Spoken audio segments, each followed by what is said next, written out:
महाराज ब्रह्मा ने 10 पुत्रों को जन्म दिया, उनको भी बोला सृष्टि शुरू करो, पर वो सृष्टि शुरू की पर ऑटोमेटिक सृष्टि बन नहीं पा रही है। ब्रह्मा ने फिर पुनः भगवान का ध्यान किया। ध्यान करने के पश्चात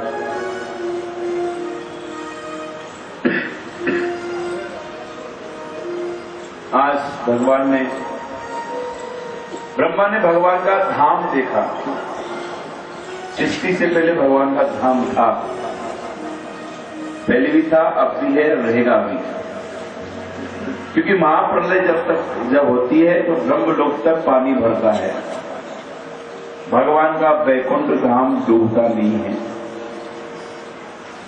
आज ब्रह्मा जी ने वैकुंठ को देखा। वैकुंठ में भगवान अकेले नहीं है, लक्ष्मी सहित है, दास दासियों के साथ। जब देखा तो ब्रह्मा जी के मन में आया वो मां स्त्री पुरुष का जोड़ा है। तो ब्रह्मा ने दर्शन करने के पश्चात अपने बाएं रूप से शत्रुपा महारानी और दाहिने रूप से महाराज मनु महाराज को जन्म दिया। मनु शत्रुपा और छाती से धर्म, पीठ से अधर्म को जन्म दिया।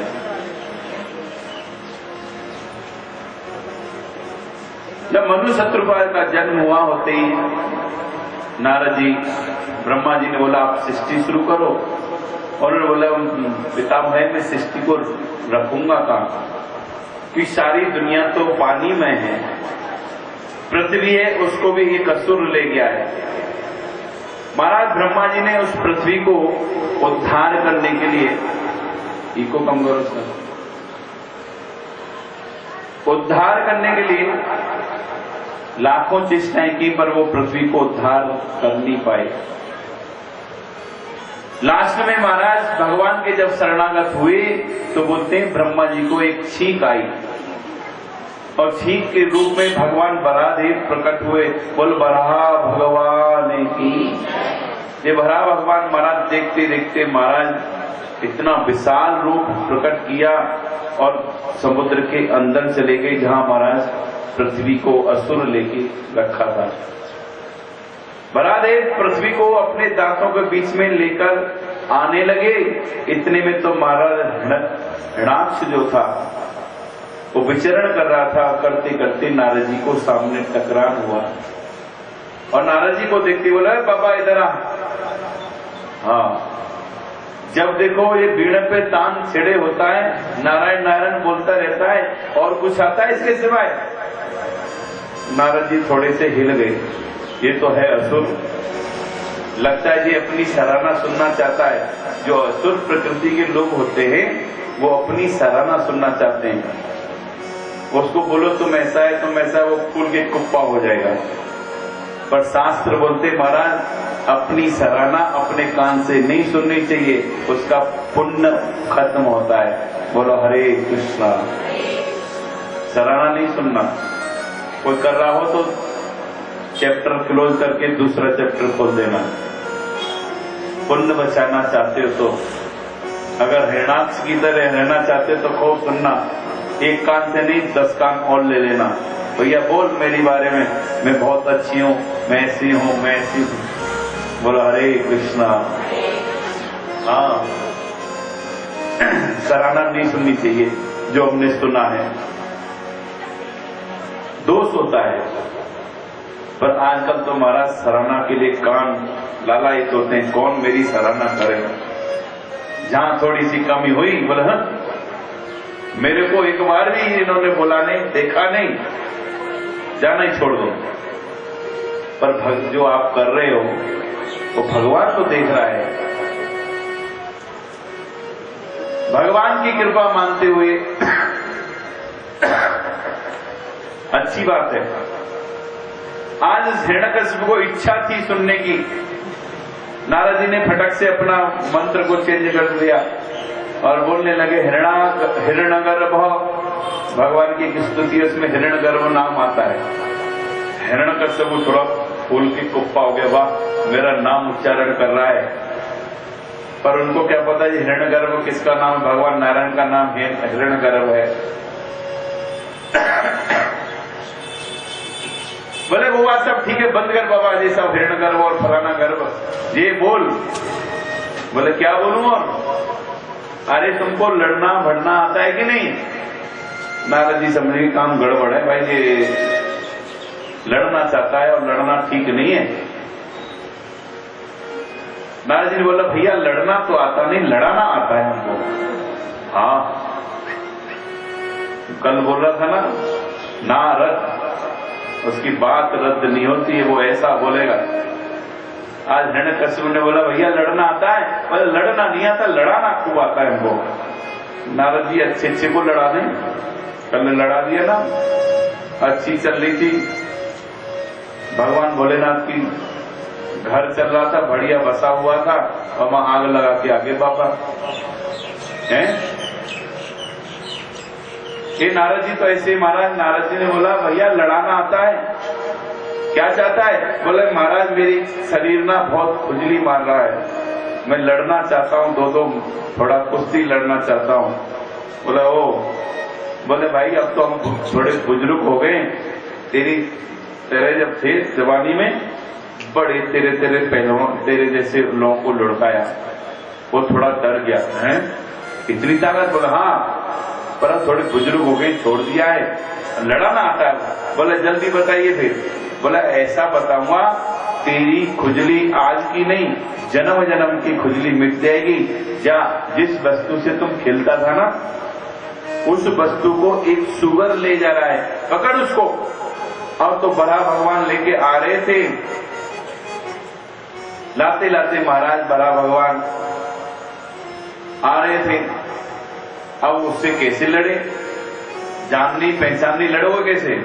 कोई वार्तालाप होगा तो उसको चिल्लाना शुरू करे, जंगली सुगर कहां जा रहा है, मेरे खेलने की वस्तु को किधर ले जा रहा है।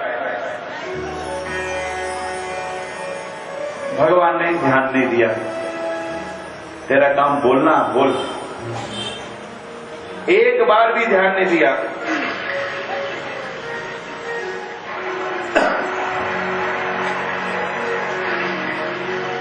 आज लास्ट में महाराज ने खूब अकार चकार बोला पर ध्यान नहीं दिया। लास्ट में सामने खड़ा हो गया, अब तो लड़ेगा, पर सामने जैसी खड़ा हुआ वो बगल से निकलने लगे। लास्ट में महाराज वो माना ही नहीं, भगवान ने बोला ये तो मानता ही नहीं, अब इसको थोड़ा देना ही पड़ेगा प्रसाद। बोले पृथ्वी को स्थापित किया और महाराज भगवान बरादेव बोलने लगे, हाँ भाई ग्राम सिंह अब बोल क्या बात है। एक बार तो वो खुश हो गया, वाह मैंने इसको जंगली सुगर बोला और जो मेरे को ग्राम सिंह बोल रहा है। पर वो ग्राम सिंह बोलते किसको है उसके माइंड में नहीं आया।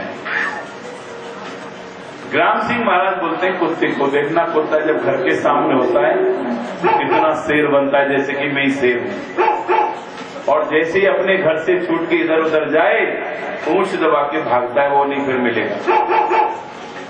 इसको बोलते हैं ग्राम सिंह।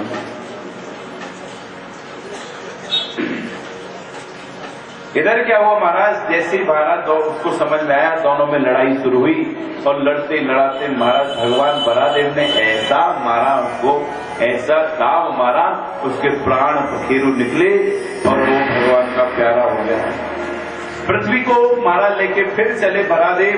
पृथ्वी को थोड़ा अभिमान आया, लो भगवान को मेरे बिना काम बनता ही नहीं है। पृथ्वी को अभिमान आ गया, कभी कभी हम लोग भी करते ना अभिमान, लो जी हम नहीं रहेंगे, हम नहीं जाएंगे तो काम होगा नहीं। पर कौन किसके बिना काम रुका आज तक। पृथ्वी को ऐसे ही थोड़ा सा अभिमान आ गया। भगवान ने बोला अच्छा देख, तेरे से पहले मेरा धाम है, वृंदावन धाम पृथ्वी से अलग है, दुनिया से अलग है। देख, बोले पहले पृथ्वी को गोलोक ले गए। बोले देख ले, तू अभिमान कर रही है, तेरे बिना मैं रहता हूं। वृंदावन की महिमा जब पृथ्वी ने देखा, पृथ्वी नाच उठी। श्री वृंदावन धाम अपार, रटे जा राधे राधे। वृंदावन धाम अपार रटे जा राधे राधे। वृंदावन धाम अपार जपे जा राधे राधे। वृंदावन धाम अपार रटे जा राधे राधे। वृंदावन धाम अपार जपे जा राधे राधे। वृंदावन धाम अपार रटे जा राधे राधे। वृंदावन धाम अपार जपे जा राधे राधे। जपे जा राधे राधे, राधे राधे राधे। जपे जा राधे राधे, जपे जा राधे राधे।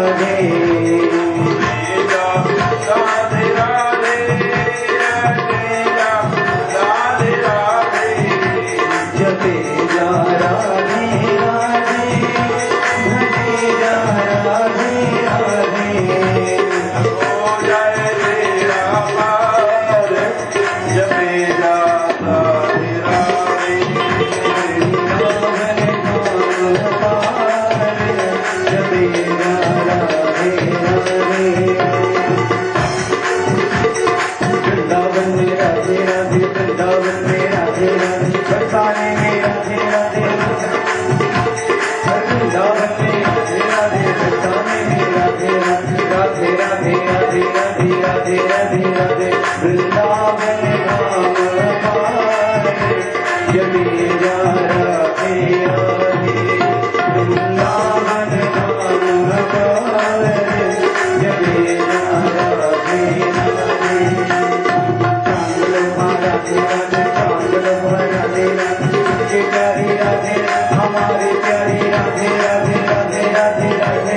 वृंदावन में राधे राधे, बरसाने में राधे राधे, गोकुल में राधे राधे, बरसाने में राधे राधे। चांगल राधे राधे, चांगल राधे राधे, आगे बोलो राधे राधे, पीछे बोलो राधे राधे। राधे राधे राधे राधे राधे राधे राधे राधे राधे राधे। वृंदावन धाम अपार जपे जा राधे राधे। वृंदावन धाम अपार जपे जा राधे राधे। राधे राधे राधे राधे राधे राधे राधे राधे राधे राधे। जय जय श्री राम। महाराज वृंदावन की महिमा, ये वृंदावन की लीला मत समझो गुरु को चीला। महाराज जब देखा पृथ्वी शांत हुई, भगवान ने पुनः पृथ्वी को ऊपर जल के ऊपर स्थापित किया। उसके बाद देवताओं के बीच में आए, देवताओं ने भगवान की स्तुति की, आरती उतारी। आरती उतारने के बाद भगवान अपने धाम चले जाते हैं। भगवान के जितने भी अवतार हुए वो भगवान के धामों से अब उतर के आते हैं, धाम में चले जाते हैं। बोलो हरे कृष्णा। महाराज पृथ्वी मिल गई, मनु महाराज ने सृष्टि प्रारंभ करी और मनु महाराज के 5 संतानें हुई, 3 लड़कियां और 2 लड़के।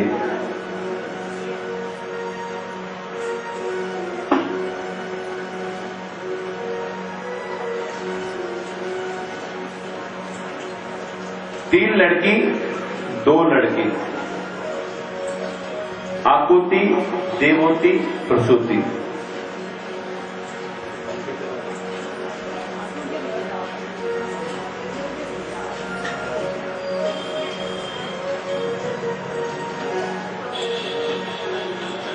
और मनु महाराज ने तीनों लड़कियों की शादी, महाराज आकुति की शादी जो हुई रुचि प्रजापति के साथ करा दी। ये रुचि प्रजापति महाराज, इनके गर्भ से, आकुति के गर्भ से यज्ञ भगवान प्रकट हुए। बोले यज्ञ भगवान की। और यज्ञ पत्नी दक्षिणा देवी, यज्ञ की जो पत्नी है दक्षिणा, और आप कोई भी यज्ञ करो अगर दक्षिणा नहीं दोगे यज्ञ संपन्न नहीं होगा, क्योंकि यज्ञ पत्नी है। आप बोले हम नारायण नारायण को मानेंगे, लक्ष्मी को नहीं, तो गड़बड़ हो जाएगा। लक्ष्मी नारायण की जोड़ी करनी पड़ेगी तो सफल होगा, नहीं तो गड़बड़ है। दूसरी लड़की हुई प्रसूति, और प्रसूति की शादी महाराज दक्ष प्रजापति के साथ हुई, और इनके गर्भ से महाराज सती का जन्म हुआ, और सती की शादी भगवान भोलेनाथ के साथ हो गई। और भोले बाबा के साथ हुई तो एक दिन की बात है, बोलते महाराज देव सभा लगी हुई थी। उस देव सभा में सारे देवते लोग बैठे हुए थे, ब्रह्मा जी, शिव जी, महाराज सारे देवते, और उसके बीच में दक्ष प्रजापति पहुंच गया। दक्ष प्रजापति जैसे पहुंचा, सारे देवते लोग दक्ष का स्वागत करने के लिए खड़े हो गए, पर वो ब्रह्मा जी और भगवान भोलेनाथ खड़े नहीं हुए। दक्ष को थोड़ा बुरा लगा। पिता में तो पिताजी कोई बात नहीं खड़े हुए, पर ये दामाद तो बेटे के समान होता है और मैं बाप के समान होता हूँ, इसका तो कर्तव्य बनता था, पर भोले बाबा खड़े नहीं हुए। कारण क्योंकि भोला बाबा तो भोला है, उसको तो बेचारे को पता ही नहीं पड़ता कौन आया कौन गया, क्योंकि बाबा भोलेनाथ 5 मुख से निरंतर कृष्ण नाम करते रहते हैं, राधा कटाक्ष बोलते रहते हैं, गोपाल सहस्त्र नाम बोलते रहते हैं। गुरुदेव ने अभी गोपाल सहस्त्र नाम निकाला है, उसको पढ़ना। उसमें सारी बातें भगवान भोलेनाथ ने शिव जी को, भोले बाबा ने पार्वती को बोला है, पार्वती एक एक नाम की महिमा देख कितनी महिमा है। गोपाल नाम की महिमा भगवान भोलेनाथ ने बोला है।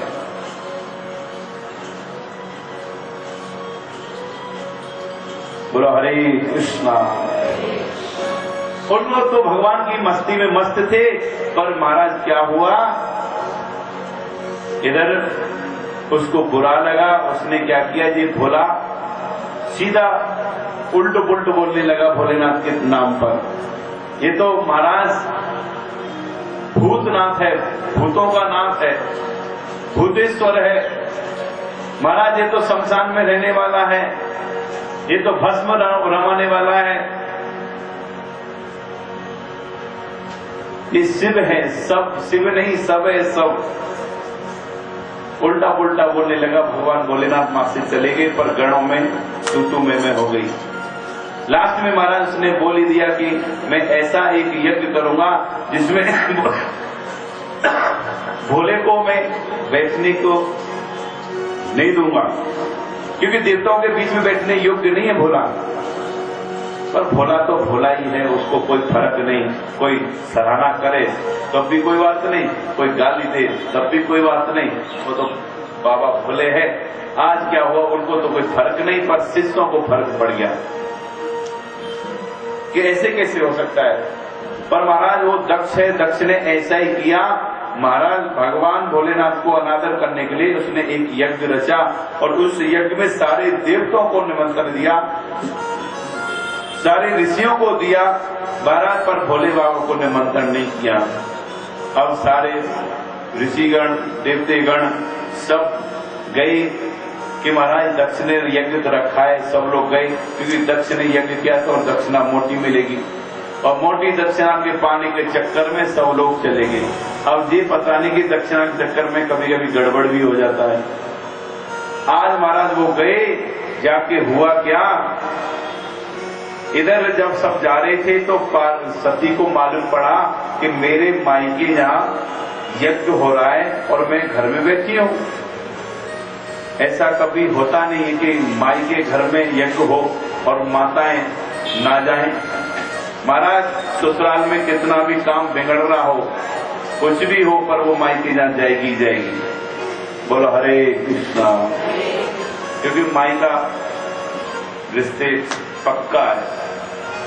महाराज पति जिंदगी भर पत्नी की सब इच्छाएं पूरी करता है, लास्ट में पत्नी ही बोलती तुमने क्या किया, जो किया मेरे माँ बाप ने किया। माँ बाप को ऊपर रख दी है। आज तक किया क्या आपने, महाराज कितना भी गहने पहनाए, कपड़े पहनाए, जो मर्जी करे, पर कभी सुख जी नहीं बोले जी आपने बहुत कुछ किया। कोई बोलता है? बोलो हरे कृष्णा। पर आज महाराज पार्वती मायके जहां प्रोग्राम कैसे जाऊं, पति का आदेश नहीं, आदेश होना चाहिए, बिना आदेश के नहीं जाना चाहिए, पति की आज्ञा होनी चाहिए पत्नी को। महाराज जाने लगी तो पतिदेव तपस्या में बैठा है, कैसे जाऊं, पर जाते जाते महाराज उनकी समाधि टूटी। आज पार्वती भगवान भोलेनाथ से बोलने लगी, हे देव, हे अनादि देव, देवों के देव, आपके ससुर जी के यहाँ यज्ञ हो रहा है। और दिन बोलती थी मेरे मायके, मेरे माँ बाप, पर आज नहीं बोला एक बार भी मेरे माँ बाप, क्योंकि पता है अभी फटक से मना कर देंगे कि तू में हो गई है। यहाँ संबंध बनाने के लिए माता जी ने क्या बोला, आपके ससुर जी के यहाँ, आज नहीं बोला कि मेरे माँ बाप के यहाँ, नहीं तो बोले तेरे माँ बाप, तू जा, मेरे से क्या संबंध है। पर आज बोला नहीं महाराज, आपके ससुर जी के यहाँ यज्ञ हो रहा है, आप चलिए ना। भगवान भोलेनाथ ने बोला, देवी कोई निमंत्रण या चिट्ठी आई है, कोई कार्ड आया है? बोले नहीं नहीं, चिट्ठी कार्ड नहीं आया है। बोले तो नहीं जाना है। क्यों? अरे अपनों के यहाँ की कार्ड की जरूरत थोड़ी है। बोले ना जी ना, अपनों के यहाँ कार्ड की सबसे पहली जरूरत है। चाहे कंचन वर्षे में अपनों के यहाँ से अगर कार्ड नहीं आए तो सोच लेना गड़बड़ है, माँ जाना नहीं, माँ कुछ गड़बड़ हो सकता है। कोई भी बोल सकता है तुम कैसे आ गई, निमंत्रण दिया क्या था? पर कम से कम निमंत्रण पत्र हो तो बोल सकते हाँ जी निमंत्रण मिला है हमको इसलिए आए। पर आज भोले बाबा ने तो मना कर ही दिया, पर माता कैसे रहे? महाराज बाबा तो बैठ गया समाधि में, अब माता बाहर जाए भीतर जाए, बाहर जाए भीतर जाए, जाए तो बिल्कुल, ना जाए तो बिल्कुल, करे तो करे क्या। महाराज आखिर में वो चली गई। जब चली गई बाबा की यहाँ समाधि टूटी। नंदी से पूछे, नंदी कहाँ है? बोले चली गई। बोले चली गई तो अब आएगी भी नहीं, जो सामान दहेज में मिला है वो वापस करे, आप नहीं चाहिए। जब वही नहीं रहेगी फिर उसकी याद आएगी, इसलिए वापस कर दो। महाराज शिव जी महाराज ने सारा दहेज नंदी के ऊपर सवार करके भेज दिया। और वहां जब जैसे ही महाराज पार्वती पहुंची, जाके देखा क्या, और दिन तो बहनें गले मिलती थी, माँ गले मिलती थी, ना महाराज गले मिल रही माँ, ना बहन मुंह उठा के बात कर रही है। पर कोई बात नहीं, पिताजी तो होंगे। पर महाराज पिताजी की तरफ जब गई, यज्ञ हो रहा है, सारे दिव्य लोग बैठे हुए, जो नहीं आए उसका नाम का आसन दिया गया है। महाराज पर भोलेनाथ का कोई आसन नहीं, कोई लेना नहीं देना नहीं। उनको बहुत गुस्सा आया, क्योंकि महाराज पत्नी सब कुछ सहन कर सकती है पर पति का अपमान नहीं, या तो सरासर अपमान। जैसे अपमान देखा, सती को गुस्सा आया, उत्तर दिशा में बैठी और भगवान भोलेनाथ का नाम उच्चारण करते करते अपने अंगूठे से अग्नि प्रज्वलित की और सती हो गई। जैसी सती हुई सज्जनों, ये खबर नारद जी ने फटक से भगवान भोलेनाथ के पास पहुंचा दी। इन नारद जी बहुत फास्ट सर्विस है। यहाँ सती हुई मां खबर पहुंच गई। भगवान भोलेनाथ को जैसी खबर मिली, भगवान भोलेनाथ ने वीरभद्र को आह्वान किया और वीरभद्र को बोला, वीरभद्र दिखा दो अपने दो हाथ। और आज वीरभद्र महाराज गया जहाँ यज्ञ हो रहा था, यज्ञ में सारे देवते लोग ऋषि मंडल बैठे हुए थे। महाराज वीरभद्र जाके हा हो धूमधाम दौड़ तड़ांग करने लगे। महाराज किसी मूछें उखाड़ी, किसी की महाराज दाढ़ी फाड़ी, किसी के दांत तोड़े, किसी की टांग तोड़ी, किसी का आंख तोड़ी, किसी के महाराज पैर तोड़ा, किसी का हाथ तोड़ा। महाराज देव मार। अब तो महाराज लास्ट में दक्ष बचा था, उसको भी पकड़ा, उसकी मुंडी काटी, यज्ञ कुंड में फेंक दिया, स्वाहा कर दी, ऊपर से मलमूत्र फेंक दिया, जा। और ओम नमः शिवाय, ओम नमः शिवाय करते हुए वापिस कैलाश पहुंच गए। अब तो महाराज सारे ऋषिगण, महाराज देवतेगण त्राहिमाम भगवान नारायण के पास पहुंचे। नारायण भगवान ने बोला, हाँ खाया ही लड्डू, हो गया भंडारा? बोले महाराज ऐसा भंडारा कभी नहीं खाया। बोले मोटी दक्षिणा, बोले दक्षिणा के चक्कर में महाराज हाथ टूट गया, किसी का पैर टूट गया, किसी की दांत टूटी, किसी की मूछें उखाड़ दी, किसी की महाराज दाढ़ी उखाड़ दी, सब त्राई कर रहे थे। बोले अब क्या महाराज ठीक तो होना चाहते हैं। बोले जो भगवान भोलेनाथ की निंदा करता है मैं उसकी नहीं सुनता हूं। अगर बचना चाहते हो, वैष्णव चरणों में अपराध किया है, जाइए, क्योंकि वैष्णव चरणों में अपराध करने से उसी वैष्णव के पास जाना पड़ेगा जहां अपराध हुआ है। भगवान आप बोलेंगे नहीं, हम साधु निंदा करेंगे और हरे कृष्ण बोलेंगे, वो फेल हो जाओगे आप। वैष्णव अपराध से बचो। आज भगवान ने बोला वैष्णव के चरणों में अपराध किया है, तुम वैष्णव को मनाने चले जाओ। और आज सारे देवते ऋषिगण भगवान भोलेनाथ को मनाने के लिए कैलाश पे गए और जाते ही सबने भगवान भोलेनाथ का जप प्रारंभ शुरू किया। ओम नमः शिवाय, ओम नमः शिवाय, ओम नमः शिवाय, ओम नमः शिवाय, ओम नमः शिवाय, ओम नमः शिवाय, ओम नमः शिवाय, ओम नमः शिवाय, ओम नमः शिवाय, ओम नमः शिवाय, ओम नमः शिवाय, ओम नमः शिवाय, ओम नमः शिवाय, ओम नमः शिवाय, ओम नमः शिवाय। तेरा पल पल बीता जाए मुझसे जप ले नमः शिवाय। तेरा पल पल बीता जाए मुझसे जप ले नमः शिवाय। तेरा पल पल बीता जाए मुझसे जप ले नमः शिवाय।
भगवान भोलेनाथ के गुणगान गा रहे थे। भगवान भोलेनाथ भी नाचना प्रारंभ किया। गुणगान जैसे बंद हुआ, भगवान भोलेनाथ बोलने लगे, भैया और गाओ ना, क्या बात है, बड़ी स्तुति कर रहे हो। बोले बाबा कृपा करो। बोले क्या हो गया। बोले गए थे आपके वहां, ओ ससुराल गए थे ना, और बिना दामाद के ससुराल जाना ठीक नहीं है। क्या हो गया। बोले महाराज आपके वीरभद्र ने। बोले वीरभद्र ने किया है, क्या चाहते हो। बोले महाराज ठीक होना चाहते हैं। बोले ठीक है तथास्तु, सब ठीक हो जाएंगे। भग देवता बोलता है महाराज मेरे तो दांत तोड़ दिए हैं। बोले कोई बात नहीं, आज के बाद तुमको कड़ा प्रसाद भोग लगेगा। हाँ, हरे कृष्ण। पर भग देवता बोलता है महाराज रोजिना कड़ा चोखो थोड़ी लगे हैं, रोजिना कड़ा दे दिया जाए। बोला वही रोजिना का सूजी का हलवा चेंज चाहते महाराज। बोला तो दांत टूट गए तो कढ़ाई, कभी सूजी का हलवा, कभी आटे का हलवा और कभी महाराज मूंग की दाल का हलवा ही मिलेगा तुमको, और कुछ नहीं। पर महाराज यज्ञ तो अधूरा रह गया है। बोला अधूरा पूरा करना है तो जो बड़ा मैंने करता था, क्या नाम आपका, दक्ष, उसको बकरे का सिर लगा दो, यज्ञ संपन्न करो। आज बकरे का सिर लगा दिया गया दक्ष को, यज्ञ संपन्न हुआ, पूर्णा होती जैसी हुई सज्जनों। उसमें भगवान भोलेनाथ, भगवान ब्रह्मा, नारायण तीनों वहां पहुंचे। पहुंचकर सबको आशीर्वाद दिया।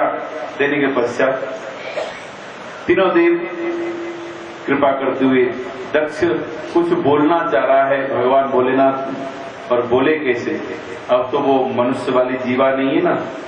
जब हमारी जीवा होती है हम मौन रहते हैं, भगवान के कीर्तन नहीं बोलते हैं, शर्म लगती है, क्योंकि ताकत खत्म हो जाएगी। बोलने से बहुत ज्यादा एनर्जी नष्ट होती है। तो बहुत समझदार है आप लोग, इसलिए कीर्तन के समय बोलते ही नहीं है। क्या करना, उसको बचा के रखो, बुढ़ापे में काम आएंगे। बोलो हरे कृष्णा। पर जो कीर्तन में बोलता नहीं है ना, वो अगले जन्म में हाँ बंद हो जाएगी वो घूमनी की। फिर बोला मतलब गूंगे हो जाओगे। इसलिए कीर्तन के समय विशेष करके ज्यादा जोर से बोलना चाहिए। हाँ, कीर्तन के समय ताली और बोलना दोनों का ध्यान रखा करो। गूंगे बैठे रहोगे गड़बड़ हो जाएगा। कथा के समय जो बोलता है वो गूंगा होता है।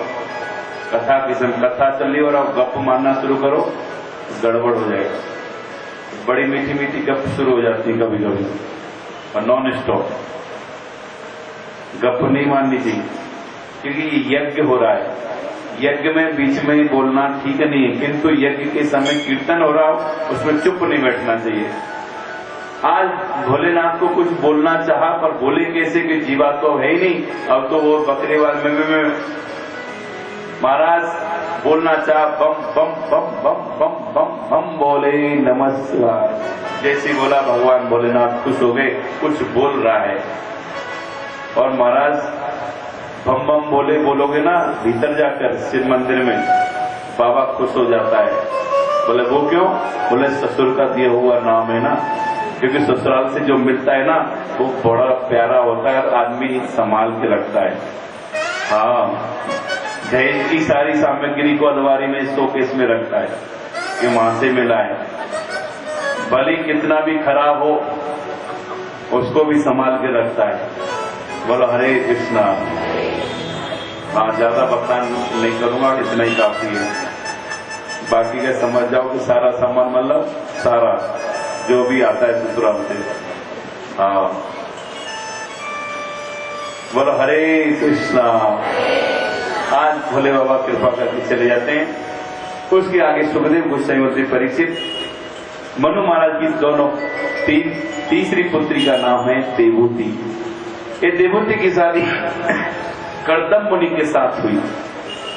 और ये कर्दम मुनि जो है भगवान की तपस्या कर रहे थे कि भगवान के दर्शन मिल जाएं, उनसे वर मांगेंगे कि महाराज हमारी सुंदर सी शादी हो जाए। महाराज तपस्या कर रहे थे सुंदर बीवी पाने के लिए। सारी दुनिया तपस्या करती है भगवान को पाने के लिए, पर ऋषि तपस्या कर रहा है बीवी पाने के लिए। बोलो हरे कृष्णा। तपस्या का फल ही होता है सुंदर बीवी मिलना, सुंदर पति मिलना। हाँ, आप बोले ना हमको तो बिना तपस्या के मिल गया, इतना सस्ता नहीं है। सुंदर पति मिलना भी पिछले जन्म में अच्छा तप किया होगा जब मिला है, नहीं तो कभी कभी ऐसे पति मिलते हैं भगवान बचाए, और ऐसी ऐसी पत्नियां मिलती हैं भगवान बचाए। हाँ, सुबह उठते ही धड़ाधड़ शुरू हो जाए। आज कर्दम मुनि तपस्या कर रहे थे, भगवान पहुंच गए। भगवान को पहुंच के मना कर दिया, बोले अब नहीं करेंगे शादी, कैंसिल। बोले क्यों? बोले आपकी दर्शन जो हो गए, अब इच्छा नहीं है, इच्छा पूर्ण हो गई, पर मैं बोल रहा हूं शादी कर ले। बोले नहीं प्रभु अब नहीं करेंगे। बोले नहीं, तुम शादी कर, तपस्या कर रहा था ना, तुमको सुंदर भी मिलेगी। मनु महाराज आएंगे अपनी पुत्री को लेके, शादी करना।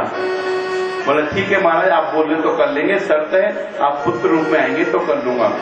पर एक बात बोल गए मनु महाराज तो भगवान, बोले जब मनु महाराज आएंगे तो पहले मना करना, तैयार मत हो जाना जल्दी, नहीं तो बोलेंगे कैसा महात्मा, ये तो तैयारी बैठा है? महात्मा होके शादी के लिए तैयार बैठा, ठीक नहीं है, पहले मना करना। बोले कैसे करूं? बोले पहले मना कर लो, नहीं करनी शादी, नहीं करनी। कम से 3-4 बार मना करना, उनके मन में थोड़ा होगा, त्यागी आदमी है, जबरदस्ती नहीं करनी चाहिए शादी। बोलो हरे कृष्णा। हाँ, भगवान पढ़ा गए उसको। अब ऋषि तो ऋषि है, भगवान का जैसा आदेश। अब महाराज भगवान तो चले गए। अब आए मनु महाराज अपनी बेटी को लेके, जैसे लेके आए मनु महाराज बोलते हैं महाराज आप शादी कर लो। बोले नहीं करनी है। बोले ये क्या हुआ? अरे ऐसे किया क्योंकि भगवान ने मना किया था ना। बोले पहले मना करना, बोले नहीं करनी। अब ये थोड़ी बोला था एक साथ बोल देना। अब उन्होंने बोला भाई शादी कर लो। बोले नहीं करनी। फटक से बोले करनी, कहीं लौट के ना चले जाए, पंगा हो जाएगा, फिर पता नहीं मिलेगी नहीं मिले। महाराज मनु महाराज भी ऐसे सत्य को माना नहीं करती, ये क्या लफड़ा है? बोले ऐसा कैसे? बोले भगवान मना करके गए थे, पहले मना करना, नहीं करनी, इसलिए मैं मना कर रहा हूं, नहीं करनी, अब करनी है। महाराज शादी हुई धूमधाम से, पर शादी क्या होगी? अब शादी से पहले देखना पड़ता है ना, लड़का कैसा है, लड़का करता क्या है, जमीन जायदाद है कि नहीं, ये सब देखते हैं। देखते हो कि नहीं? पर मनु महाराज ने लड़का देखा, न जमीन देखी, न जायदाद देखी, न मकान देखा, न दुकान देखा महाराज बाबा के साथ शादी करने चले गया। पर ये बाबा जो है महाराज साधारण नहीं है, भजनानंदी है, तपस्वी है। महाराज पैसे वाला हो सकता है पति, पर जो जितना पैसे वाला होगा उस पति में उतने ही बड़े ऐब होंगे, कन्फर्म है। बोलो हरे कृष्णा। क्योंकि जब ये होता है ना जी, सब कुछ हो जाता है। इसलिए गरीब अच्छा होता है इससे तो। हाँ, और गरीब में भी तपस्वी त्यागी ब्रह्मचारी मिल जाए फिर तो कहना ही क्या। मनु महाराज भी खुश थे, उनकी पत्नी बेटी भी खुश थी कि मेरे को पति मिला है तपस्वी। एक बार इको नाकुनी नहीं की कि किसके साथ शादी कर रहे हो पिताजी, रहने को तो मकान कम से कम ढंग से होना चाहिए, मकान भी ढंग का नहीं है, छप्पर पड़ा है। छप्पर समझते हो? घास का, कहीं पक्के मकान हो या सिलेट भी हो तब भी चल जाए, यहाँ तो सिलेट का नाम भी नहीं, यहाँ छप्पर लगा है। हाँ, और छप्पर में महाराज जब ऊपर की तरफ देखा, महाराज पक्षियों के घोंसले लटके हुए हजारों, और घोंसले में सारे।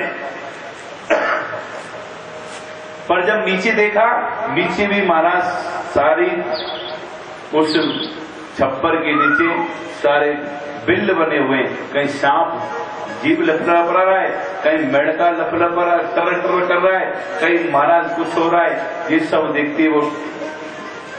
पर एक चीज देखा उसने, क्या देखा?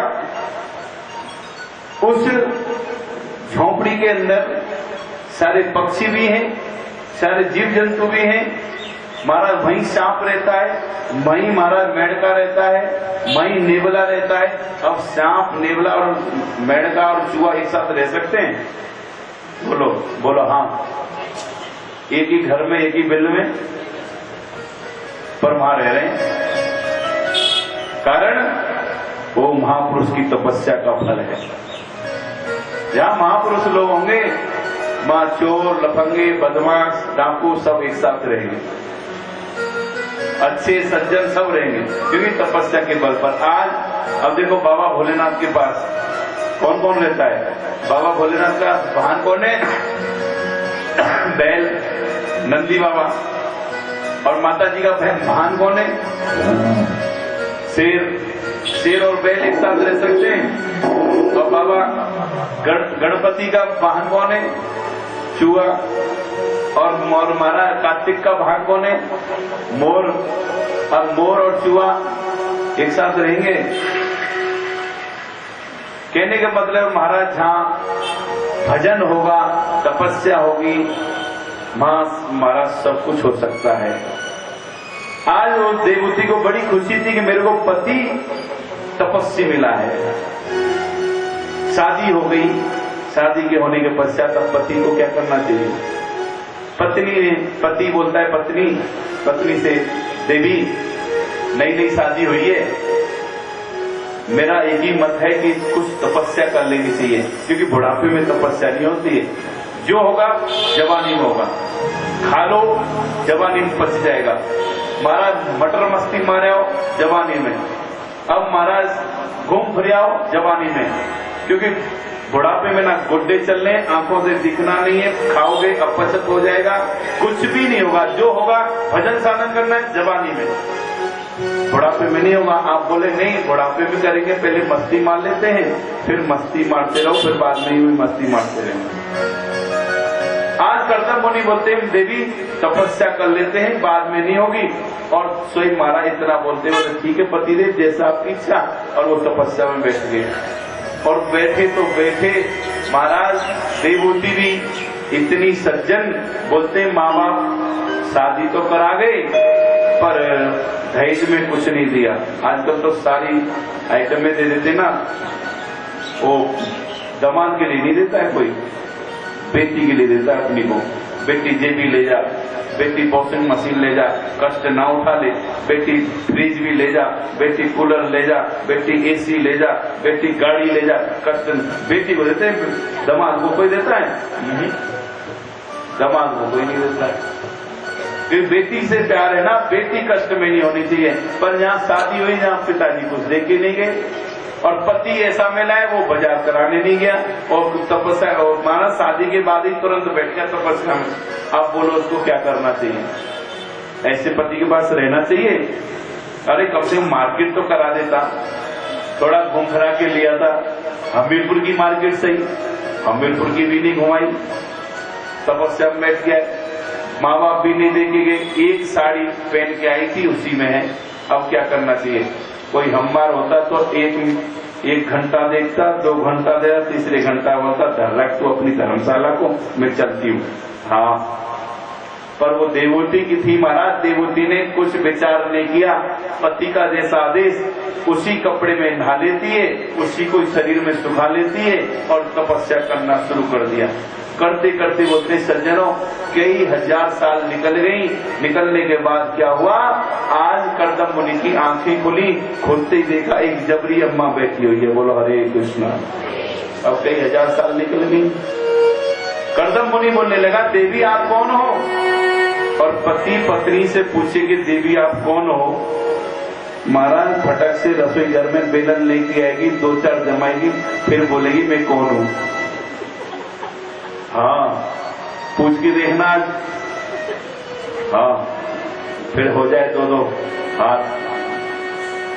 पर वो महाराज देवहूति थी, उसने क्यों नहीं बोला? उसने तो बोला हे देव, हे ऋषि वर्ग, आप याद कीजिए मेरे पिताजी आपके साथ मेरा संबंध करा के गए थे, मैं आपकी दासी देवहूति। देवहूति तू? बोले हाँ। तू अपने मायके नहीं गई? मायके क्या है? वो तो दान कर गए, कन्यादान मतलब सब कुछ दान, सब कुछ तो आप ही हो। मैं क्यों जाऊं? कर्दम को बहुत अच्छा लगा कि मेरे को पत्नी क्या मिली है, तपस्वी मिली है। पत्नी और दूसरी होती है पेतनी। पत्नी तो होती है धर्म पत्नी, होती है धर्म के काम में लगना और लगाना, और एक होती है पेतनी।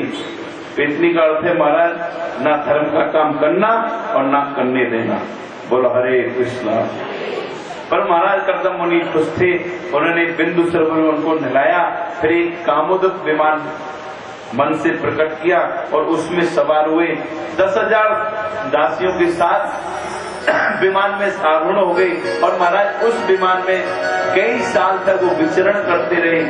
समय अनुसार उनके 9 संतानें हुई, पर कर्दम मुनि को बाद में याद आई, अरे हमने तो बोला था एक संतान होगी और साधु बन जाएंगे फिर, पर महाराज यहाँ तो 9 हो गई।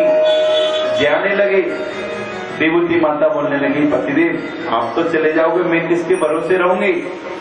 तो आप उनको याद दिलाया, भगवान आपने भगवान से और भगवान ने आपसे वादा किया था कि मैं पुत्र रूप में आऊंगा। फिर वो कुछ दिन रहे, फिर भगवान कपिल देव के रूप में कर्दम मुनि की यहाँ भगवान कपिल देव आए। बोल कपिल भगवान की। कर्दम मुनि तो चले जाते हैं, माता और भगवान कपिल देव रह जाते हैं। महाराज माता ने कपिल भगवान के सारा लालन पालन किया।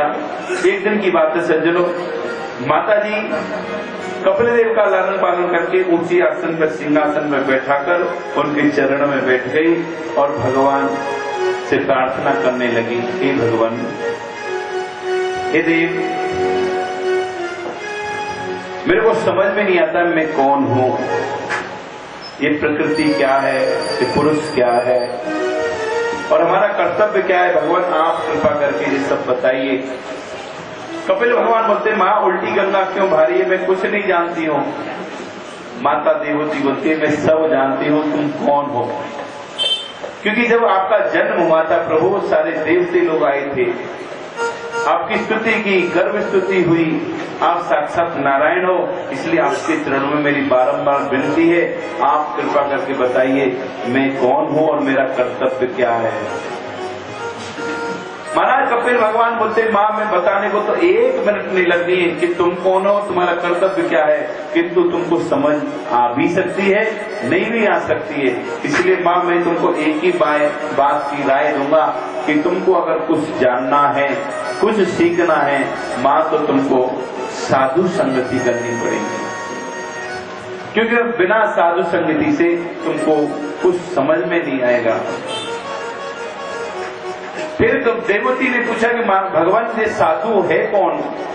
साधु के लक्षण 26 लक्षण बताए कपिल भगवान ने कि साधु जो है परोपकारी होगा, दयालु होगा, समदर्शी होगा, महाराज वो भगवत परायण होगा, वो महाराज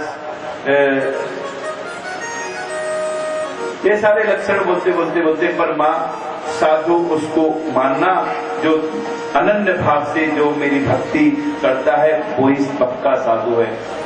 बाकी के लक्षण तो आम इंसान में भी मिल सकते हैं, पर साधु वो पक्का वो है जो भगवान की भक्ति करता है। वो ग्रस्त भी हो सकता है, वो विरक्त भी हो सकता है। ये नहीं कि महाराज वो लाल कपड़े वाला ही साधु होगा।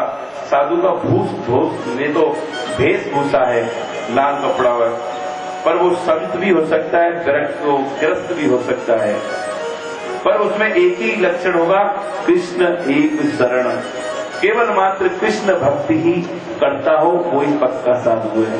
बोलो हरे कृष्णा। आज सुखदेव महाराज बोल रहे थे परीक्षित से, परीक्षित कपिल भगवान माता को उपदेश देके अपने धाम चले जाते हैं। कहा महाराज गंगा सागर में जाकर तपस्या प्रारंभ किया।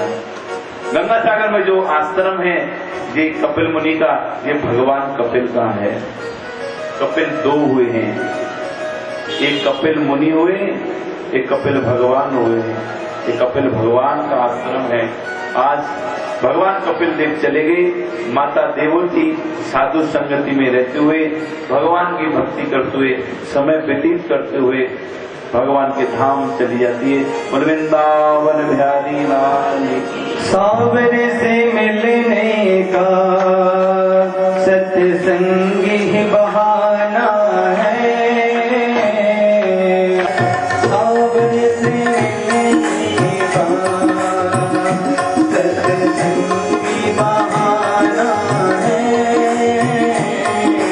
सावरे से मिलने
संतों के माध्यम से हुई है।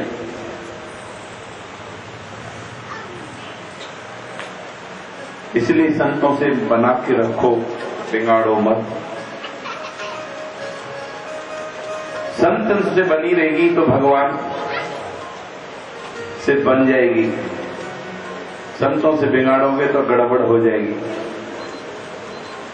आज कपिल भगवान भी बोल गए, कल भी आपने संतों की महिमा सुनी कि महाराज नारद जी ने बोला कि संत कृपा से भगवत कृपा मिलती है और भगवत कृपा से ही संत मिलते हैं। बिना भगवत कृपा के बिना संत नहीं मिल सकते। आज कपिल भगवान मां को बोल के चले जाते हैं। उसके आगे सुखदेव गोस्वामी बोलते हैं, परीक्षित मनु महाराज के 2 पुत्र हुए, उत्तानपाद और प्रियव्रत। ये उत्तानपाद इस भारत भूमि का एक छत्र सम्राट था।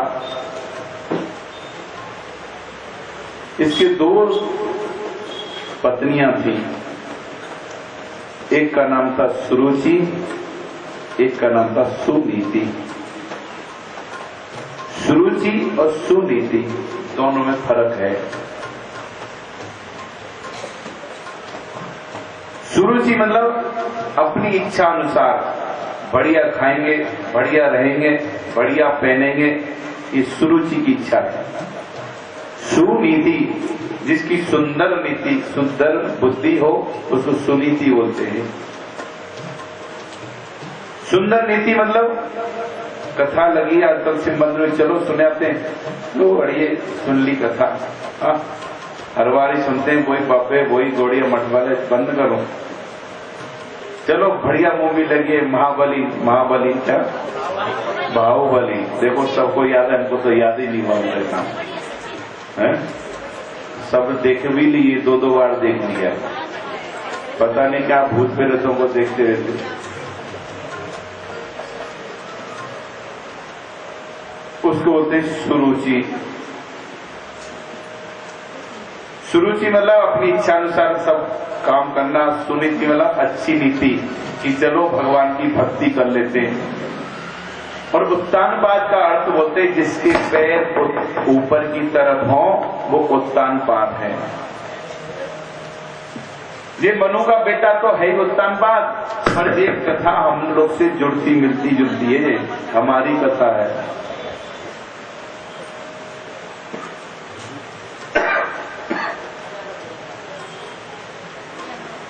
ये उत्तानपाद और कोई नहीं, हम लोग हैं। हम लोग के पैर ऊपर हैं, सिर नीचे है, हैं? ऐसा है क्या? पर यहाँ तो सबके सिर ऊपर ही दिख रहे हैं।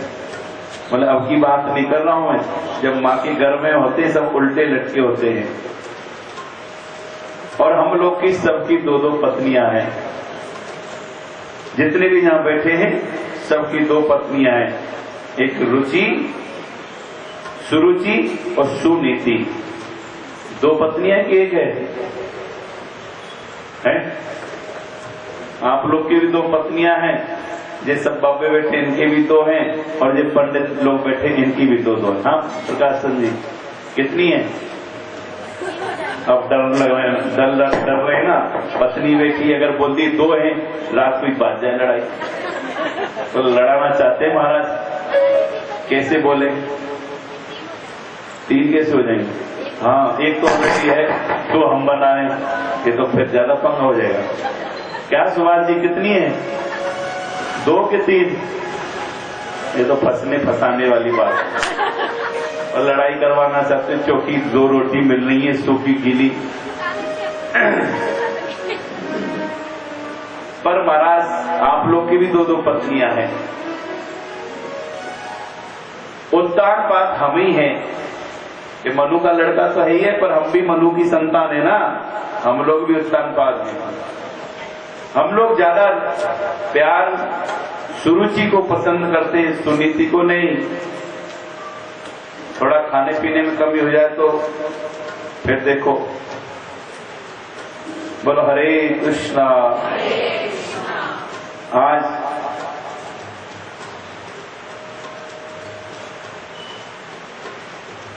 सुखदेव गोस्वामी बोलते, परीक्षित ध्यान देना, उत्तानपाद सुरुचि को ज्यादा पसंद करता था, सुनीति को नहीं। इन दोनों के गर्भ से एक एक पुत्र पैदा हुआ। सुरुचि के बेटे का नाम उत्तम हुआ और सुनीति के बेटे का नाम ध्रुव हुआ। और एक दिन की बात है,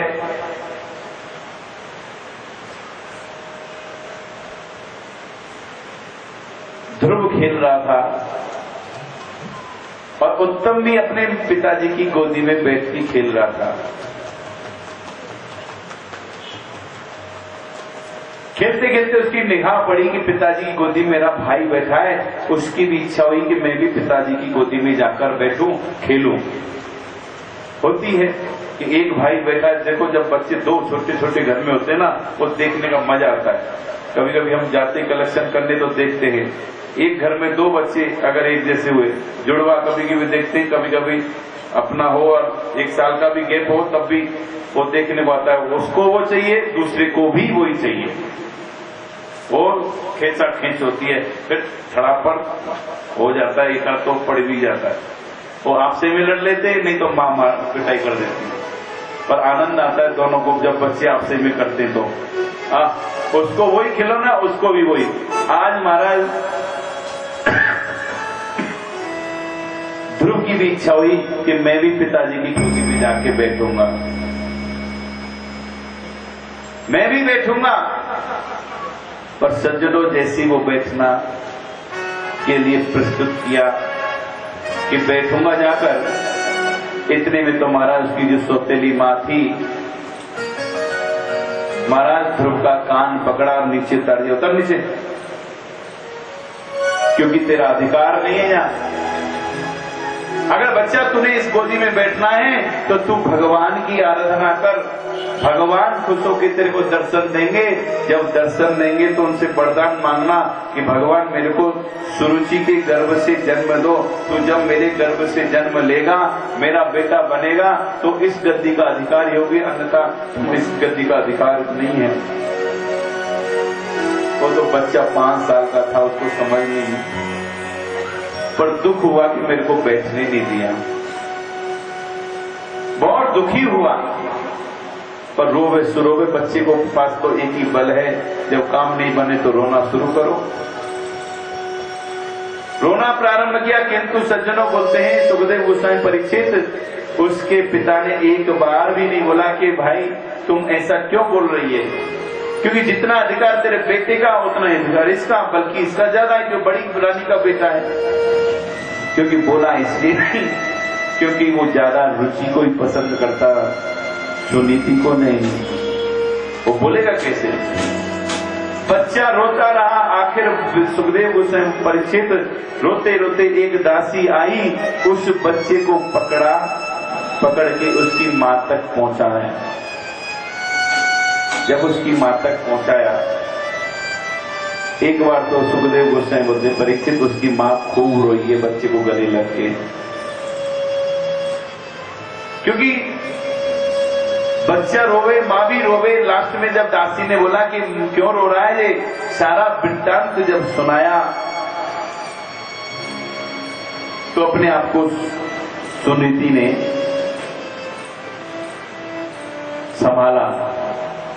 संभालते बोलती है बेटा ध्रुव मत रो, खामे खाम तू रो रहा है, तू रो रहा है तेरी मां ने गाली दिया इसलिए, पर बच्चा तेरी मां ने तेरे को गाली नहीं दिया,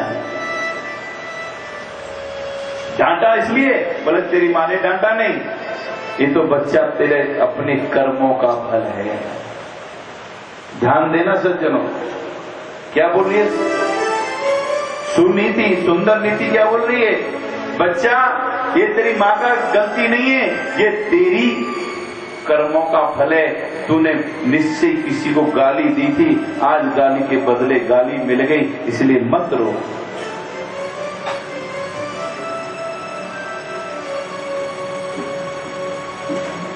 और तेरी मां ने जो बोला है बिल्कुल 100% सत्य बोला है कि बेटा अगर तू बड़ा होना चाहता है, गद्दी को चाहता है, तो भगवान श्री हरि का भजन कर। उसने सत्य बोला है, वो असत्य नहीं बोला है। इसलिए बच्चा मैं भी तेरे को यही बोलूंगी, अगर बड़ा बनना चाहता है तो भगवान की भक्ति में लग जा।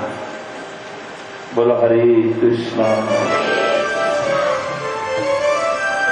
महाराज ध्रुव उसकी भी बात सुनी, अपनी सौतेली माँ की, अपनी माँ की भी सुन रहा है, पर वो देख रहा है क्या बोल रहा है। उसने भी यही बोला कि बड़ा होना है तो भक्ति कर, भगवान का भजन कर, भगवान की आराधना कर, तो वो संतुष्ट होंगे तो उनसे वरदान मांगना। और ये माँ भी यही बोल रही है। आज ध्रुव दोनों माता की बात तोलते हुए अपनी मां को प्रणाम किया, फेरी लगाई, चरण धूली मस्तक पर ली, लेके महाराज सघन वन में चले गया। अब भगवान की ही भजन करना है। जब भगवान की भक्ति से बड़ा होगा तो घर में क्या करूंगा, निकल गया भजन करने। और महाराज सघन वन में घुसते ही अब तो वो बच्चा वन वन भ्रमण कर रहा था और अपने प्रभु को बुला रहा था, क्योंकि मां ने बस इतना ही बोला था कि पद्मलोचन हरि का भजन कर। पर पद्मलोचन हरि है कौन, उसको यही नहीं पता। आगे से हिरण आया, हिरण के गले लग गया, क्या तुम ही मेरे पद्मलोचन हरि हो? हिरण ने थोड़ा सा चाटा, किनारे हो गया। पर सज्जनों, भगवान के लिए जब वो तड़पने लगा, भगवान भी उसके लिए तड़पने लगा। क्योंकि भगवान ने गीता में पहले बोला है कि जो जैसा मेरे को भजता है मैं उसको वैसा ही भजता हूं। आप जितना समय भगवान के लिए दोगे, भगवान उतना समय आपको देगा।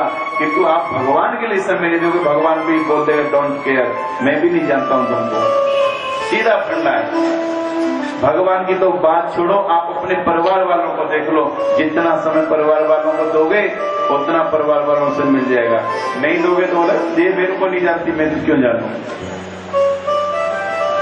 आज हमारा ध्रुव भगवान की भक्ति के लिए निकला, सघन वन में भ्रमण कर रहा है। शेर आ गया, शेर के गले लग गया, क्या तुम ही मेरे पद्म लोचन हरि हो। शेर भी महाराज उसको कुछ नहीं बोला, उसको चाटा। क्योंकि जिसके ऊपर भगवान की कृपा हो, जिसके रक्षक कृष्ण हो, नारायण हो, उसको कौन बिगाड़ सकता है। शेर कुछ नहीं बोला, चाट के वो भी निकल गया। वो बिलख रहा है, कहाँ पद्म लोचन हरि, कहाँ पद्म लोचन हरि। पर महाराज इधर बैकुंठ में क्या हुआ, बैकुंठाधीश भगवान श्री नारायण वो चटपटा रहे थे। लक्ष्मी जी बार बार वो नहीं प्रभु अभी तो आप ठीक थे, अब क्या हुआ, क्या समस्या है। लक्ष्मी जी को बोल भी नहीं पा रहे हैं। पर लास्ट में क्या हुआ महाराज, भगवान नारायण का मन है नारद। कोई भी काम करना हो, अगर आगे लीला को विस्तार देना हो तो नारद जी मन है। और तुरंत बोलते सुखदेव गोस्वामी बोलते परीक्षित, उस टाइम भगवान नारायण के पास नारद जी पहुंचते हैं। जैसे नारद पहुंचे, देखा भगवान नारायण पसीने पसीने हो गए। एक भक्त के लिए भगवान पसीना पसीना। महाराज नारद जी ने पूछा प्रभु क्या बात है, कौन सी समस्या में पड़े हो आप, जो कि आपको आज पसीना पसीना देख रहा हूं। भगवान नारायण ने बोला क्या बताऊं नारद, मेरा एक परम भक्त 5 साल का बच्चा सघन वन में विचरण कर रहा है, मेरे को ढूंढ रहा है, कहाँ पद्मलोचन हरि, कहाँ पद्मलोचन हरि। उसको भालू भी मिल रहा है, चीता भी मिल रहा है, शेर भी अभी अभी मिल के गया है। मेरे को बहुत डर लगा है नारद, कहीं कोई खा ना जाए उसको, कहीं अजगर के मुख में ना चले जाए, क्योंकि उसको तो होश ही नहीं है। वो सबको ही पद्मलोचन हरि मान बैठा है, कहीं से शेर ना खा जाए। इसलिए मैं बहुत चिंतित हूँ। तुम बहुत सही समय पे आए हो। आदेश बोले आदेश देंगे, तुम जल्दी जाओ उसको शिष्य बनाओ। नारद जी बोलते हैं अरे आप इतने विचलित हो रहे हो तो जाते कि नहीं हो, जाके दर्शन दे दो। बोले जी तो मेरी कमजोरी है नारद, मैं जाऊं तो जाऊं कैसे, मैं उसको दर्शन भी तो नहीं दे सकता हूं। बोले क्यों, क्योंकि नारद अभी उसने अभी गुरु धारण नहीं किया है,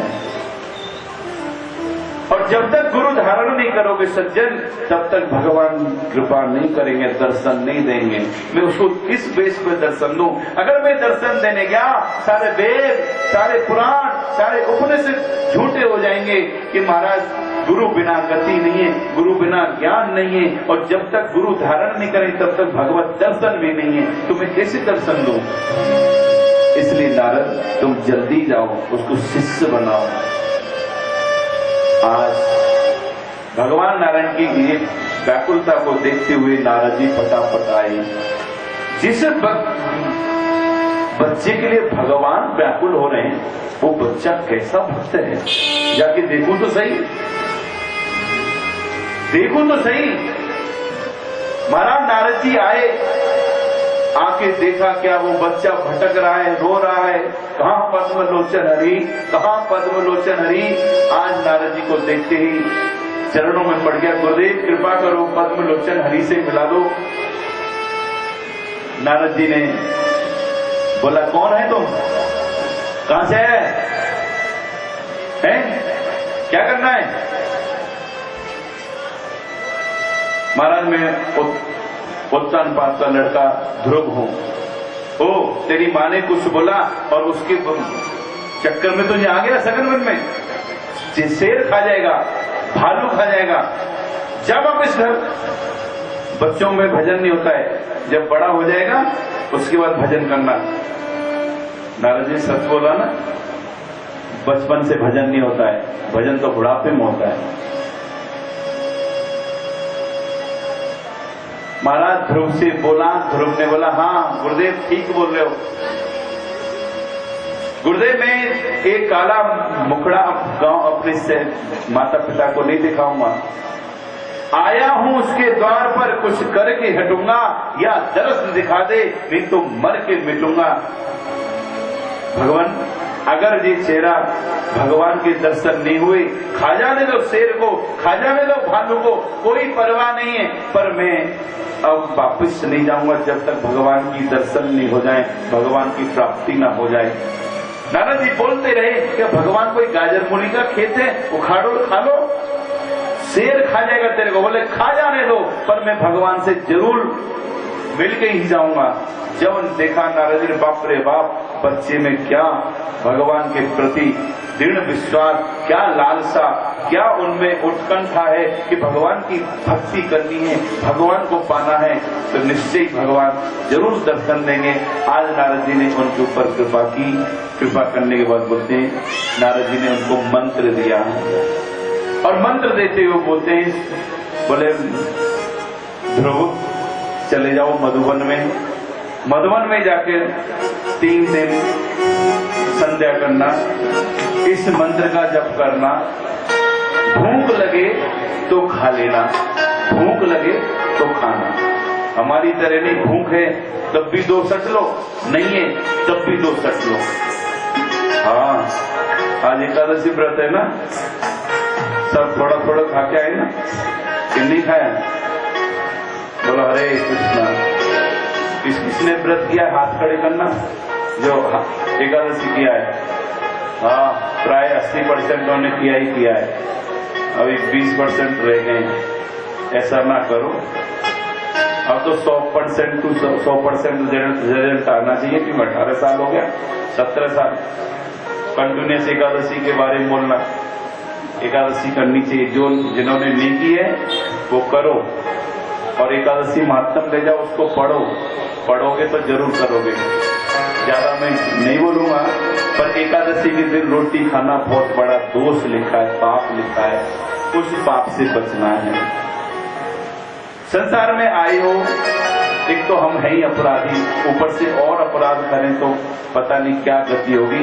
इसलिए दुर्गति से अगर बचना चाहते हो तो एकादशी व्रत करो। बोलो हरे कृष्णा। एकादशी व्रत करने से भगवान खुश होते हैं, सबसे बड़ी बात यह है। दूसरी बात, 15 दिन में एक दिन भोजन नहीं करोगे तो शरीर भी ठीक रहता है, इसलिए एकादशी करो। 15 दिन में एक बार आता है। आज महाराज सुखदेव गोस्वामी बोलते, परीक्षित नारद जी ने उसको आदेश दिया, और गुरुदेव का आदेश अनुसार वो मधुवन में चले गए, और मधुवन में जाके महाराज 3 टाइम संध्या करने लगे, और गुरुदेव के बताए हुए पूरे मार्ग में चलने लगे, क्योंकि गुरु वाक्य ब्रह्म वाक्य है। गुरु के वाक्य के ऊपर महाराज आलतू फालतू नहीं सोचना चाहिए। गुरुदेव ने जो बोल दिया वो सत्य है।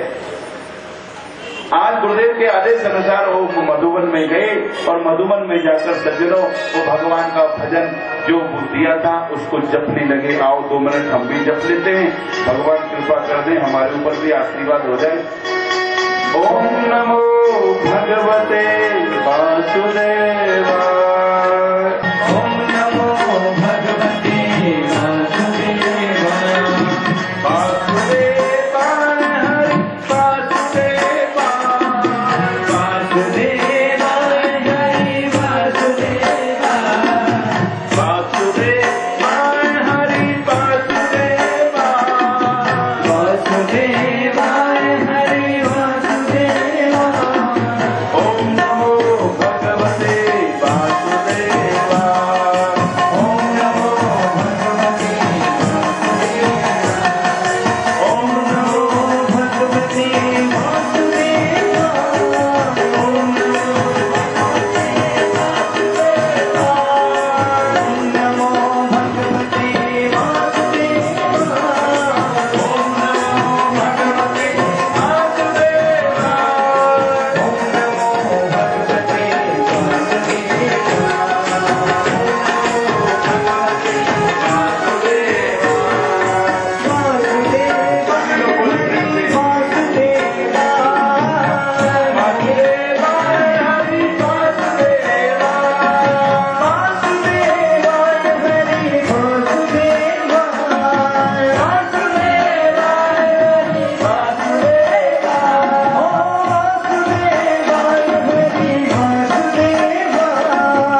प्रसिद्ध समाजसेवी भी हैं, आज ठाकुर जी का आशीर्वाद प्राप्त करने के लिए यहाँ पधारे हैं।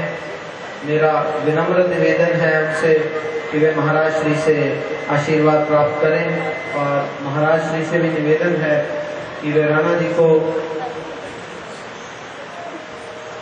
सम्मानित करने की अनुकंपा करें। पुरी साहब भी यहाँ मौजूद हैं, उनसे भी निवेदन है कि वे भी महाराज श्री से अपना आशीर्वाद प्राप्त करें। पुरी साहब का संस्था के प्रति अगाध श्रद्धा और विश्वास है। प्रतिवर्ष उनके सहयोग से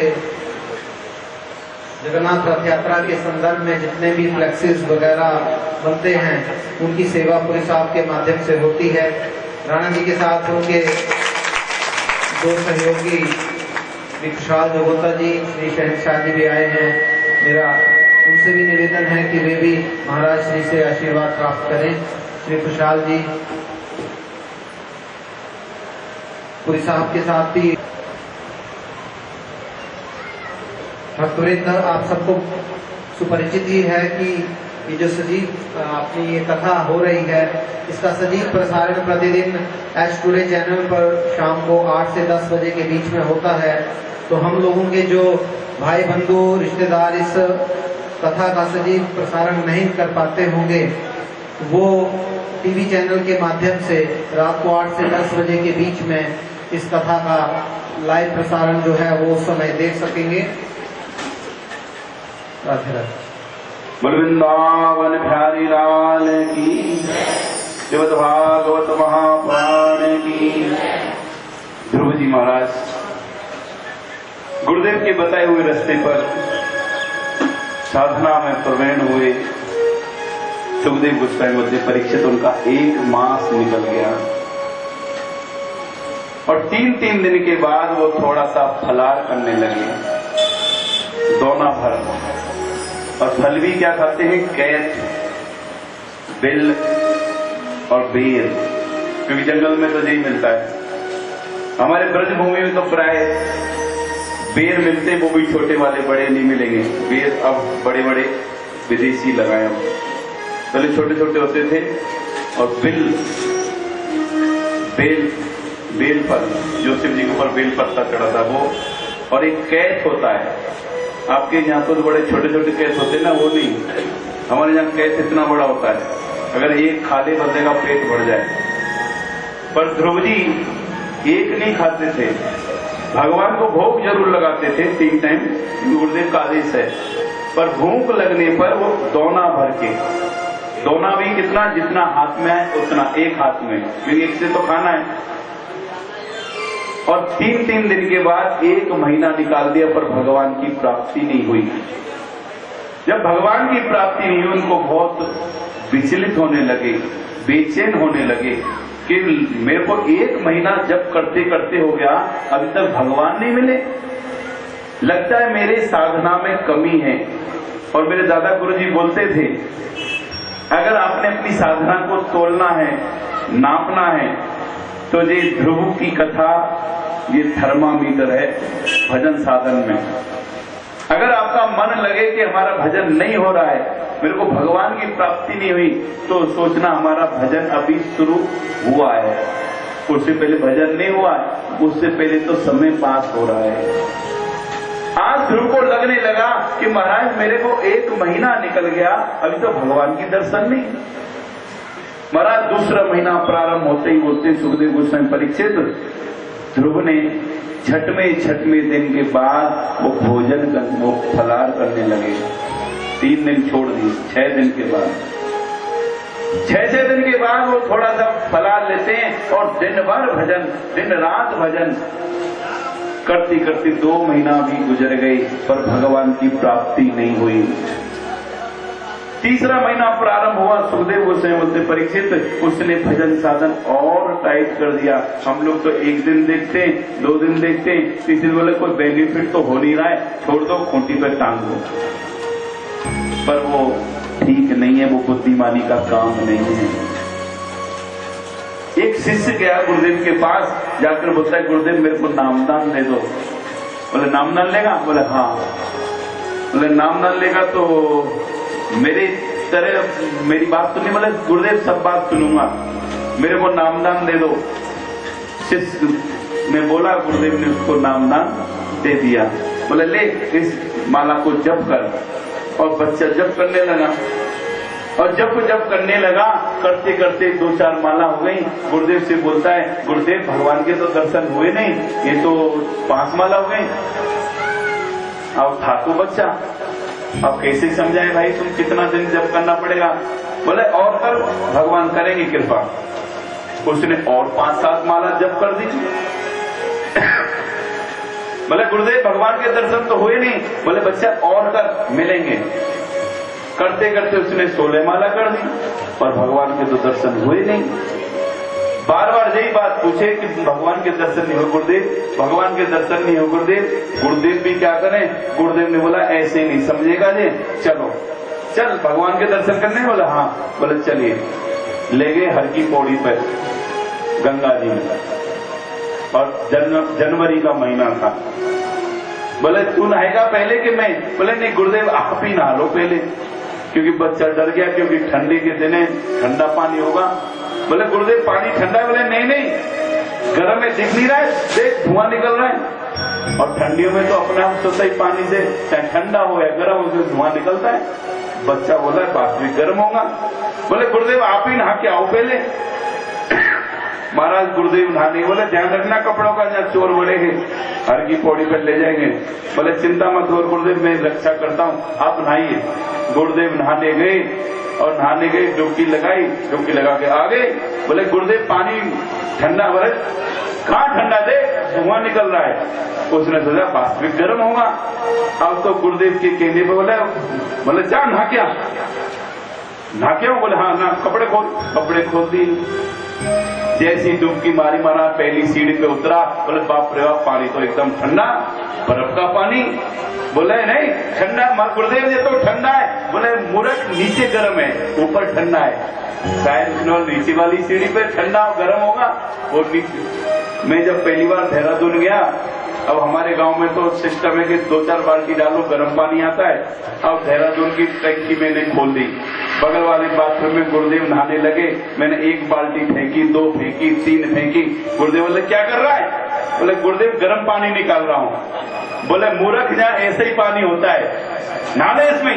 मैंने बाप रे, जहाँ तू पैसी बर्फी बन जाएगी, कुल्फी जम जाएगी। पर मैं तो नहा लिया। पर जो बच्चे क्या बोलने लगा, जैसे ही डुबकी लगाई, लगाते ही गुरुदेव ने उसका सिर पकड़ा और चुपा दिया। बोला अब तो बच्चा वो घबराए, महाराज तड़फड़ाए, क्योंकि जब सांस नहीं आएगा तो क्या करेगा, वो तड़पने लगा जैसे कि अब मरे कि तब मरे, अब मरे कि तब मरे। जब पर गुरुदेव ने देखा कि अब मरने वाला है, हाथ छोड़ दिया और फड़फड़ा के खड़ा हुआ। बोले गुरुदेव आपने ये क्या किया, क्या हो रहा था? अरे गुरुदेव क्या हो रहा था, अगर 2 सेकंड भी अगर आप हाथ रखते तो मैंने तो मर जाना था। क्या हो रहा था? अरे मैं बेचैन हो रहा था, मैं तड़पड़ा रहा था, मैं छटपटा रहा था। बोले ऐसे ही जब तक शरीर में तेरे में तड़पन नहीं मचेगी भगवान के लिए, तब तक तुमको भगवान नहीं मिलेगा। इतना तड़पना पड़ेगा? बोले हाँ, भगवान के लिए इतना जब तड़पोगे तो भगवान तुमको मिलेगा, उससे पहले भगवान नहीं मिलेगा। तुम आहा कर, वो भाग करेगा। जब भगवान के लिए आहा करके रोगे, हे कृष्ण तुम कहाँ हैं, भगवान बोले वाह मेरे लिए रो रहा है। और जब हम जगतवासियों के लिए रोते हैं, भगवान बोलता है कैसा बज्जर मूर्ख है, मेरे को छोड़कर जगतवासियों के लिए रो रहा है। आज सुखदेव गोस्वामी बोलते परीक्षित, वो स्थिति आज ध्रुव की है।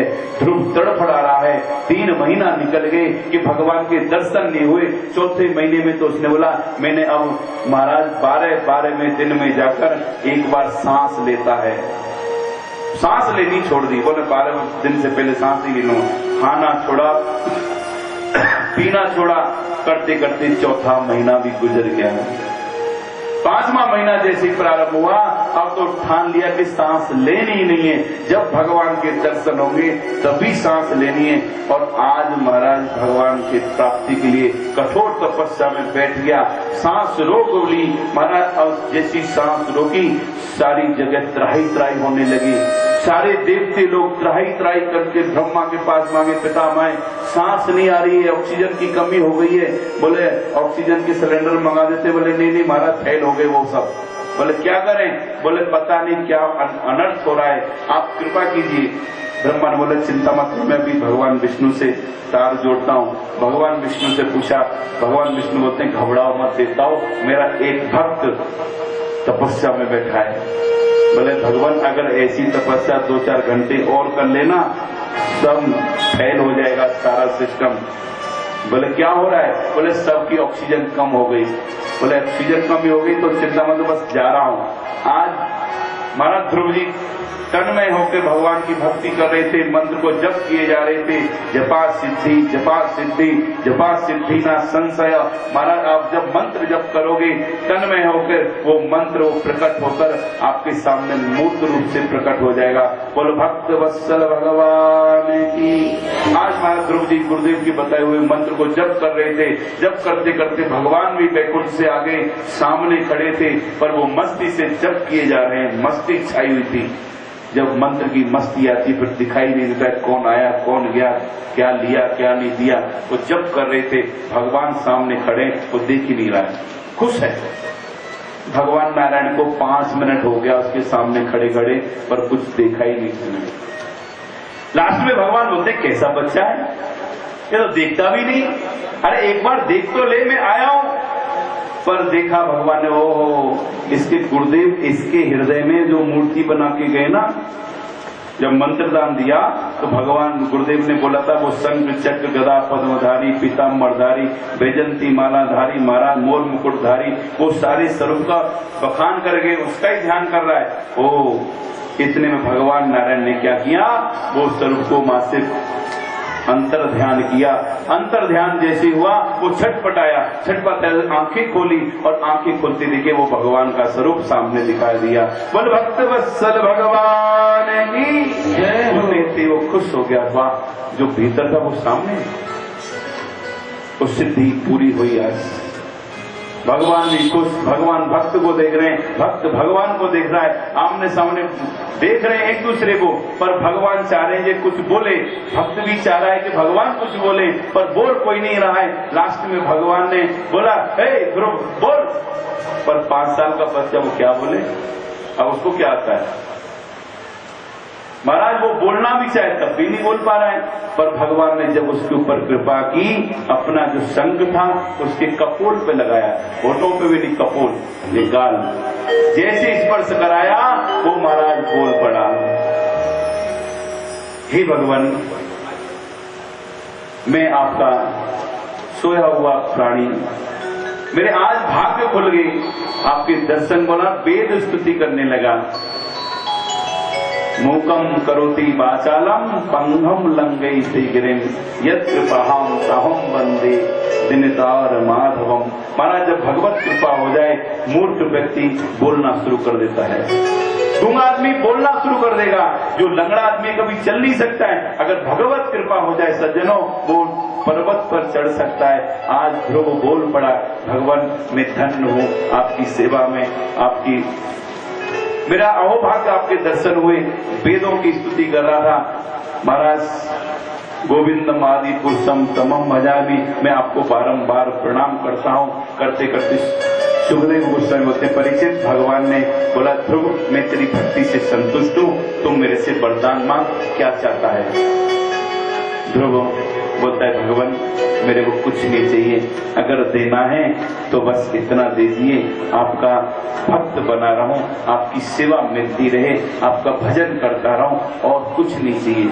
बोला रे तो तू यहाँ तपस्या करने आया, मेरे को राजगद्दी मिल जाए, राजगद्दी के करने के लिए तू तपस्या कर रहा था, तेरे लिए राजगद्दी तैयार किया तेरे बाप की, तू जा 36,000 साल तू तपस्या वो राजगद्दी भोगेगा, उसके बाद तेरे लिए बैकुंठ लोक बना के रखा है, ध्रुव लोक। ये ध्रुव लोक जो है दूसरा बैकुंठ है, क्योंकि बोला था ना, उसकी माँ ने बोला था वो भगवान ऐसी गद्दी दे सकते हैं जो तेरे पिताजी दादाजी पड़दादा को नहीं मिली, वो गद्दी तेरे को मिल सकती है। और आज भगवान ने वही गद्दी दी, क्योंकि ब्रह्म लोक तक प्रलय होता है। जब महाप्रलय होता है तो ब्रह्मा जी का घर भी डूब जाता है, किंतु भगवान का घर नहीं डूबता है, और जो वैकुंठ ध्रुव लोक भी नहीं डूबता है। ध्रुव को ध्रुव लोक देके भगवान अंतर्ध्यान होते हैं। सुखदेव गोस्वामी बोलते हैं, परीक्षित ध्रुव बहुत रोया। परीक्षित ने बोला, गुरुदेव फिर क्यों रोया जब भगवान की प्राप्ति हो गई? बोले, भगवान की प्राप्ति तो हुई, पर भगवान तो छोड़ के चले गए, इसलिए वो दुखी हुआ। लास्ट में इंद्र आया, इंद्र ने उसको उठाकर उसके घर तक पहुंचाया, और घर में जैसे पहुंचाया सुखदेव गोस्वामी परीक्षित उसका भव्य स्वागत किया। करने के बाद उसके पिताजी ने उसको अपना राज तिलक देकर खुद सघन वन में चले गए। और सुखदेव परीक्षित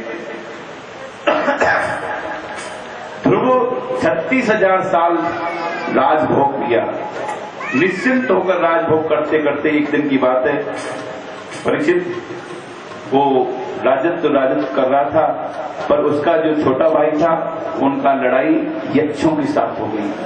जब यक्षों के साथ लड़ाई हुई, यक्षों ने उसको मार दिया, उत्तम को मारते ही ध्रुव को बहुत गुस्सा आया, मेरे भाई को यक्षों ने मारा है, मैं छोड़ूंगा नहीं। और आज यक्षों से लड़ाई करने के लिए ध्रुव चले गए, और बोलते सज्जनों, लड़ते लड़ते ध्रुव जी ने बहुत सारे यक्षों को मार दिया। मनु महाराज आए, बोलने लगे, अरे ध्रुव ऐसा क्यों कर रहा है? तुम एक भाई के चक्कर में तूने हजारों यक्ष मार दिए, ये कौन सी नीति बोलती है? ना जो भजन की नीति बोलती है, ना ये प्रतिशोध बोलता है। तू तो भजन भक्त है, और भक्त तो प्रतिशोध का उपाय वो रखता ही नहीं है। तो एक भाई के पीछे इतने मार दिए। सुखदेव गोस्वामी बोलते, परीक्षित वो भक्त जरूर था, पर उसको साधु संगति नहीं मिली, इसलिए उसने प्रतिशोध लिया। जब साधु संगति में इंसान जाता है तो उसके दिमाग से प्रतिशोध को धो देते हैं साधु लोग। आज मनु महाराज संत हैं, मनु महाराज का जब संग मिला, उनको जब समझ में आई, उसने लड़ाई छोड़ने के साथ साथ अपने बेटे को राज तिलक करके सघन वन में जाके भजन करने लगे। और बोलते हैं सुखदेव गोस्वामी, परीक्षित भजन करते करते करते करते आज उसका समय आ गया मृत्यु का, क्योंकि मृत्यु छोड़ती नहीं है। पर शास्त्र बोलते हैं, महाराज जो भजन करता है उसको मृत्यु छू नहीं सकती, वो मरता नहीं है। भगवान की जो भक्ति करेगा वो मरेगा नहीं। आप बोले महाराज फलाना मर गया, फलाना मर गया। मरना और मुक्ति में फर्क है। मरना शब्द बोलते हैं, जो भक्ति नहीं करेगा वो मरता है। वो क्यों? बोले मरना उसको बोलते हैं जिसको यमदूत पकड़े वो मरता है, और जिसको भगवान के दूत ले जाए, विष्णु दूत, वो मरता नहीं। और आज ध्रुव भजन कर रहा था, भजन करते करते यमलोक के दूत आए, मारा मृत्यु देवी आई, पकड़ेगी, पर वो पकड़ नहीं पा रही है। क्यों? कारण उसने नाम को पकड़ के रखा है, नाम छोड़े तो पकड़े, नाम उसने छोड़ना नहीं। इतने में भगवान विष्णु के दूत आए, वैकुंठ से विमान आया, उसमें ध्रुव को बैठा के ध्रुव बैठते विमान चल पड़ा। माना मृत्यु दिखता रह गया। जैसे विमान आगे बढ़ा, ध्रुव बोल पड़ा, अरे विष्णुदूतो भैया इस विमान को मेरे घर की तरफ ले चलो। बोले क्या करेगा? क्या रह गया है? बोले कुछ नहीं गया है, मेरी माताएं रह गई हैं, जिनकी कृपा से आज मेरे को इतनी बड़ी ऊंची पदवी मिली है, तो माताओं की कृपा से मिली है। कौन सी माता? दोनों ही माता, एक को छोड़ा नहीं कि वो सौतेली माता, ना ना ना ना। कारण तो वही था, मेन कारण तो उसकी सौतेली माँ बनी। बोले मारा वो और मेरे को जन्म देने वाली माँ, दोनों को ले जाना है। विष्णुदूत बोलते हैं, अरे ध्रुव तू अपनी माताओं का बात करता है, तेरी एक माता नहीं, अगर तेरा जैसा भक्त जिस कुल में जन्म लेता है वो 21 पीढ़ियों को उद्धार करता है। कितनी? 21 कुल पीढ़ियों को। महाराज अगर तेरे से थोड़ा कम होता है वो 14 पीढ़ी, और जो सबसे कनिष्ठ भक्त होता है वो 7 पीढ़ियों को उद्धार कर देता है। हम लोग 7 ही जानते हैं कि भक्त बन जाए तो 7 पीढ़ी उद्धार होगा। बोले 7 तो सबसे नीचे वाला कर लेता है। जो उच्च क्वालिटी का भक्त है, नंबर 1 एक, वो 21 पीढ़ियों को उद्धार करेगा। इसलिए भगवान की भक्ति में इतनी बड़ी ताकत है। चाहे विरक्त रहो, चाहे संत बनो, पर भक्ति करो। बोल वृंदावन बिहारी लाल की। कृष्ण कहने से प्यार